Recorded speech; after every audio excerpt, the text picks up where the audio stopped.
நம் ஆண்டவராகிய இயேசு கிறிஸ்துவின் அன்பும் அருளும் அமைதியும் மகிழ்ச்சியும் உங்கள் அனைவரோடும் என்றும் இருப்பதாக. மரியாள் திரு அவையின் அன்னை என்கிற விழாவினை இன்று நம் தாயாம் திரு அவை நினைவு கூறுகிறது. நேற்று தூய ஆவியானவருடைய பெருவிழாவை, பெந்தகோஸ்து பெருவிழாவினை சிறப்பித்து கொண்டாடினோம். இந்நாளில் திரு அவையினுடைய தூண்களாக போற்றப்படுகின்ற திருத்தூதர்கள் எவ்வாறு இந்த திரு அவையை கட்டி எழுப்புவதற்காக, இறை ஆட்சியை இந்த உலகம் முழுவதும் கொண்டு போய் சேர்ப்பதற்காக அவர்கள் உழைத்தார்கள். அந்த உழைப்பின் போது அவர்களுக்கு உறுதுணையாக இருந்தது அன்னை மரியாள் என்பதனால் நம் தாயாம் திரு அவை தூய ஆவியானவருடைய பெருவிழாவிற்கு அடுத்த நாள் திங்கட்கிழமையை மரியாள் திரு அவையின் அன்னை என்கிற விழாவாக சிறப்பித்து கொண்டாட நமக்கு அழைப்பு கொடுக்கிறது.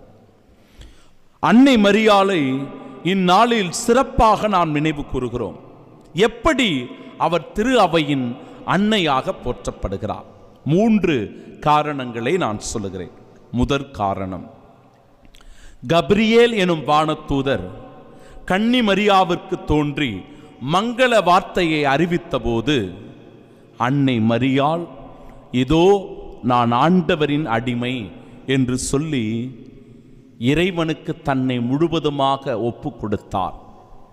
இதனால் ஆண்டவர் இயேசு கிறிஸ்துவை பெற்றெடுக்கக்கூடிய பாக்கியத்தை அவர் பெற்றுக்கொண்டார். ஆண்டவர் இயேசு கிறிஸ்து திரு அவையினுடைய மூளைக்கல்லாக விளங்குகிறார். திரு அவையினுடைய தலைவராக திகழ்கிறார். திருத்தூதர் பணிகள் 4:11 எபேசியர் 2:20 1 பேதுரு 2:6 இறை வார்த்தைகளிலும் திரு அவையினுடைய மூளைக்கல் ஆண்டவர் இயேசு கிறிஸ்து என்று சொல்லப்படுகிறது. திரு அவையின் மூளைக்கல் ஆண்டவர் இயேசு கிறிஸ்து என்றால் அந்த மூளைக்கல்லை பெற்றெடுத்தவர் அன்னை மரியாள்.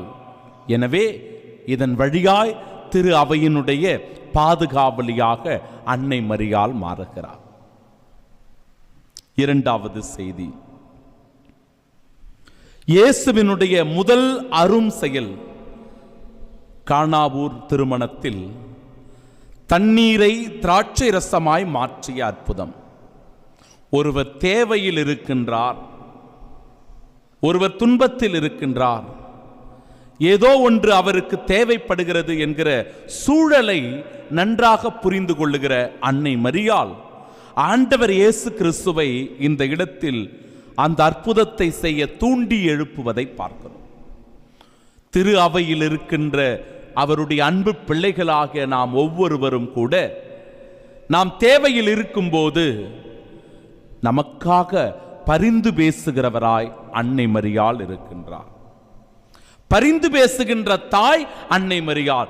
திரு அவையினுடைய அங்கத்தினர்களாக இருக்கின்ற நாம் ஒவ்வொருவருக்காக அன்னை மரியாள் பரிந்து பேசுவதனால் மரியாள் திரு அவையின் அன்னை என்று நாம் கொண்டாடுவதாலோ சிறப்பிப்பதாலோ என் அன்பிற்குரியவர்களே இந்த நாள் முழுமையான அர்த்தம் பெறுகிறது.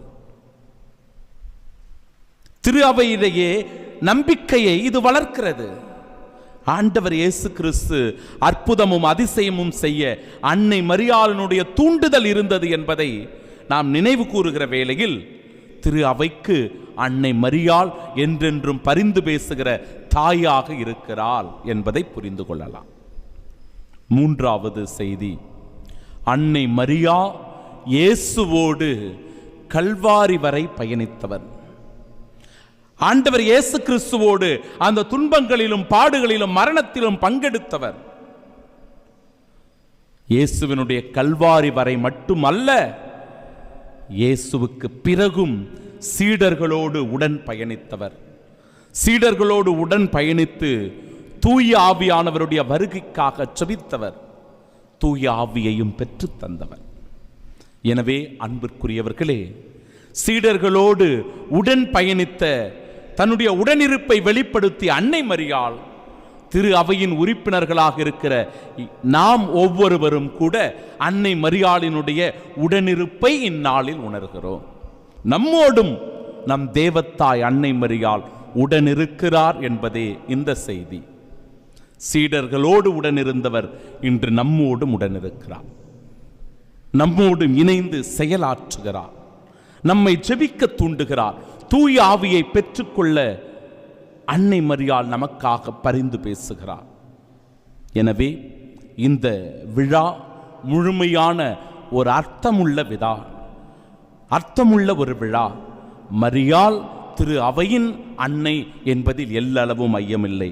ஏனென்றால் திரு அவையை உருவாக்கிய மூளைக்கல்லாகிய கிறிஸ்துவையே பெற்றெடுத்த அன்னை.